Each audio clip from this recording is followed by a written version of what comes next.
everyone, and welcome to my channel, Life After Loss.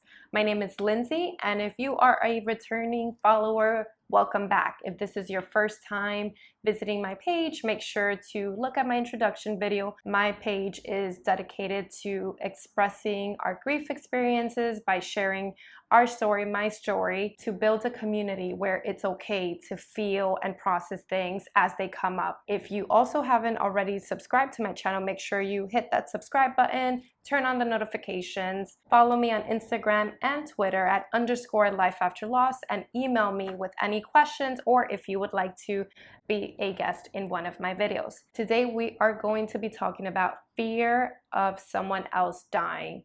So I know that you may be wondering, what do you mean fear of someone else dying? I haven't even lost a loved one. Well, this too can apply to you if you haven't experienced loss as of yet. But today I'm going to talk a little bit about my experience after losing my mom almost 10 years ago, and hopefully through my experience be able to shed some light into your own experience and at least help you to kind of reevaluate and kind of assess where your thoughts and feelings and experiences are coming from. When you experience the loss of a loved one, you can experience many other losses, such as the loss of stability and security that you once knew. Your future plans may obviously be drastically changed now because of the loss, and you may also feel like you're in your most vulnerable point in life just because you feel exposed, you feel raw, you may even feel as though the rug has been pretty much taken from underneath you, and it just leaves you in that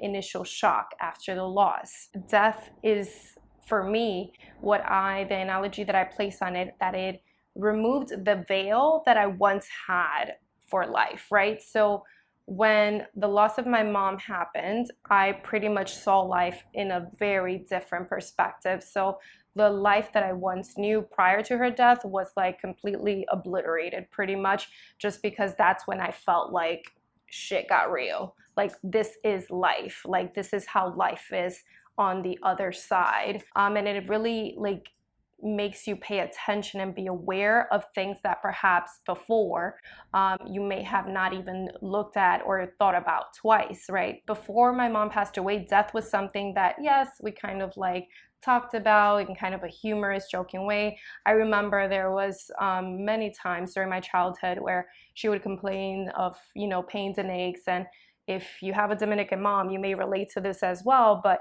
every other day it was like, oh my goodness, I'm dying, or oh my goodness, like, you know, I feel like I'm finally towards the end, where it's like, all right, mom, whatever, like, you're never gonna die. And I remember one time even saying that to her, like, woman, you're never gonna die, like, that's fine, because these are your parents, so you never think of the time where they no longer will be here, at least not as children, perhaps as older adults. After she actually passed away, I was left with many emotions. It left me feeling scared out of my mind. It was almost as though, because I had experienced this one thing that I thought was never going to happen to me, that was never going to happen to, you know, a close loved one of mine, when it finally did happen, it opened kind of that Pandora's box as to, crap, what else can happen? What else can go wrong? What other surprise can life throw at my way that I'm not ready for, or that I have no control? So there is a lot of anxiety mixed within the grief experience that perhaps many of us aren't really conscious of. Grief is something very complex that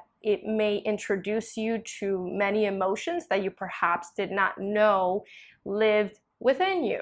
Experiences, whether pleasant or unpleasant, are not there to destroy you. They are simply there to expose you to the parts of yourself that perhaps otherwise you would not even know lived within you. All these emotions are coming from every different direction, and when we don't know how to operate in certain situations, we feel uncomfortable. We tend to want to run away because it's like, no, like, abort mission, like, this is not what I signed up for. Grief can move you into that direction where, again, now that you're exposed to perhaps a side of you that you weren't previously aware of, you may start to all of a sudden start having these thoughts, which can be fear-based. So you may start thinking about, okay, this one time, at least I did, there was this one time where I didn't pay close enough attention clearly, And that is why my mom passed away, because I didn't call her when I was supposed to.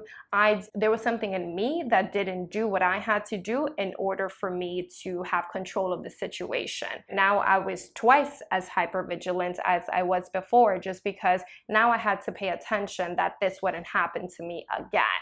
Even though, hello, it's death, it's gonna happen regardless of what you do, and we don't have control of it, even though we think we do. So I was angry at many things. I was angry at myself.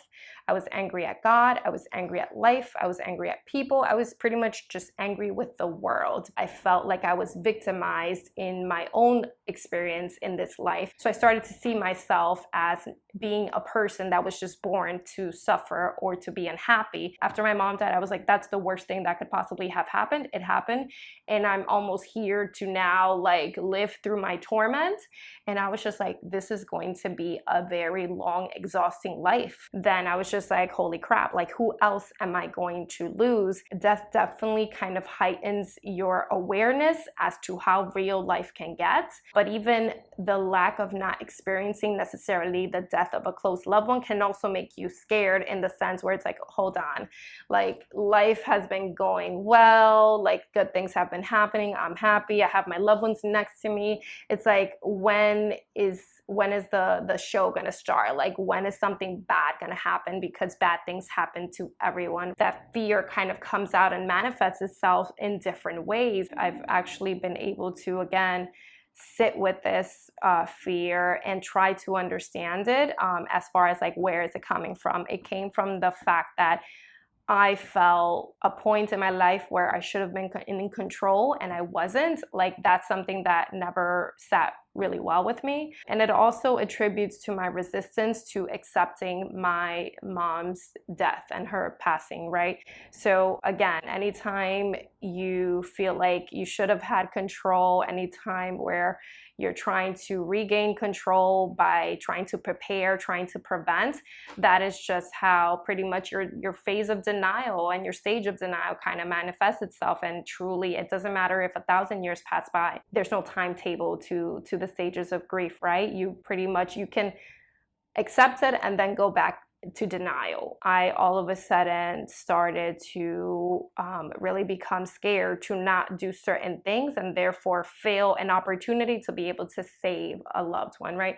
So for instance, there was the example of my phone. So when I found out about my mom's death, it was through a phone call, right? So after that, I became super anxious about my phone, where I wasn't necessarily on my phone and carrying my phone for, kind of leisure activities. It was more for like, oh my goodness, like I need to have my phone in case something happens and someone needs to get in contact with me. And even during the night, like I would keep my phone like on blast, like the loudest ringing tone, because I was just like, if someone calls me, I need to pick up, I need to be there. And again, like it became almost like an obsession. And it wasn't until recently that I was like, listen, if someone dies, if something happens, either way, you're not going to be able to do something. So if it's in the nighttime when you're sleeping, well, you'll find out about it in the morning. I saw how depleted I was getting, and to the point where like I was attending to 100 different things, because again, I'm trying to focus and pay attention to all the signs, the warnings that, someone may be passing away, that it truly exhausts you. So you come to a point where it's just like, okay, I can continue existing this way and really run myself to the ground, or I can, again, surrender control. And surrendering control is one of the hardest things in human nature. It's one of the hardest things for me, because again, even when I say, oh yeah, I'm letting go, I'm letting things, rock how they have to go, where it's like, no, it's easier to say all those things than it is to apply to practice. So that's definitely one thing that I have done as far as my phone, where it's letting go, where it's like, listen, whoever needs to contact me will, when I'm awake and when I'm available. Otherwise, I will get to it when I will get to it. And another way where fear pretty much impacted my grief was the fact that I started trying to, again, decipher fear-based thoughts along with those gut feelings. One example of that was when my grandmother actually passed away. The night before she was hospitalized, for some reason I looked at her, and she was petting my pet rabbit at the time, and I looked at her and I was like, I don't think grandma's gonna make it. Like, pass tomorrow. Like there was nothing particularly pending, like, you know, she had her health issues, but for some reason I just had that thought. And again, lo and behold, she was actually hospitalized the day after and eventually passed away a few weeks later. This was evidence for me, like, aha, you see, like this is why you need to be alert, you need to be hyper vigilant, pay attention to what's happening, because you're able to put the cues together. Even that is exhausting. You understand like how overly stimulated your senses are at all times. You're paying attention. Okay, what did this person say? What do I think they meant? Are they saying goodbye? Because again, my last interaction with my mom was very unusual. And when I reflected on it, I was like, wow, that was a sign, and I didn't pick up on it. All these experiences, it didn't stop the death from happening. My grandma still passed away. My mom still passed away. And so that pretty much trickled down to my fear of losing my present loved ones, right? Even now, I'm still able, like I still have to kind of like take a step back and really try to recharge myself, just because those things that we do to ourselves have lasting effects on your physical body. I'm not gonna sit here and tell you, oh my goodness, like I was able to overcome my fear, I don't have those things anymore because I have all this awareness, where it's like, no, again, we process things, we understand things, but it's truly in the application. And even when you learn to apply it, it's like, okay, like you're still bound to kind of go back and forth between your familiar patterns, right? My fear of losing my dad, my fear of losing people that I still have, really came about after my mom passed away, because I knew that the same way the death of my mom shattered me would be the same way that the death of my dad would shatter me, and it would shatter me. And the way I was able to pretty much, not to say come out of that, but help myself, soothe myself, is through a few different ways, right? Knowing all of this, knowing that death will continue to happen regardless of how much you try to control, regardless of how aware you think you are. You know, what should we do? Is hope all lost? No, it's not lost. There are things that you can do. Will it be perhaps a cookie cutter solution that you're looking for? Probably not, right? But nonetheless, it will help you process through these emotions and these experiences when they do come up. While yes, fear is there, fear is going to be there, but fear will only play as big of a role as you allow it to, right? So fear is there to paralyze you, whereas love is there to move you. So when I'm able to identify and pay attention to my thought patterns, I'm able to say, okay, this thought is coming up. What is the thought? Okay, I'm scared of losing my dad. Why am I scared of losing my dad? Because this is what my experience in the past has shown me. These are the emotions that have come up. This is what life would look like perhaps if, you know, I do lose him, or when I do lose him. After that, what I do is I try to move to a place of love, from a place of fear to a place of love, right? Because as I said, fear paralyzes you, love moves you. So what I do, I act literally. So if the thought of my dad, whether it's fear-based or not, comes up, what do? I call my dad. Sometimes I tell him, listen, I miss you. I express myself however which way comes naturally to me.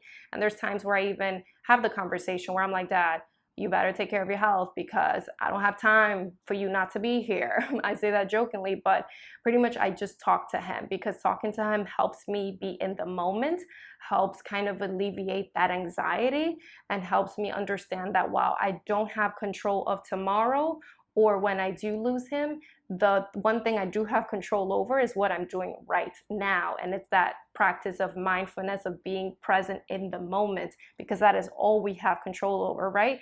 And what's to say that you're going to be here tomorrow? I'm not trying to be, you know, sarcastic or anything, but here we can spend tons of hours, years, centuries worrying and operating under the lens of fear of, let's say, someone else dying, where it's like, baby boo, like, who's telling you that you're gonna live to see their death? Maybe they're gonna have to live to see your death again.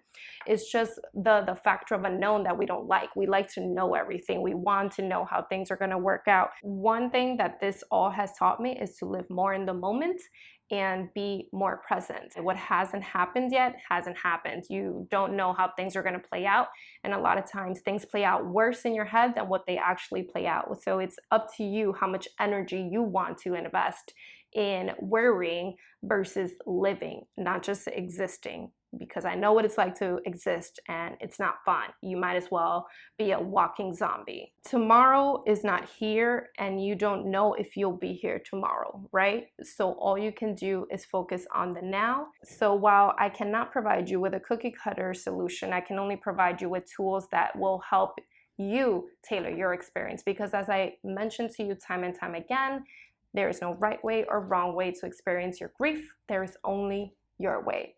Thank you so much for watching. I hope this message has resonated with you.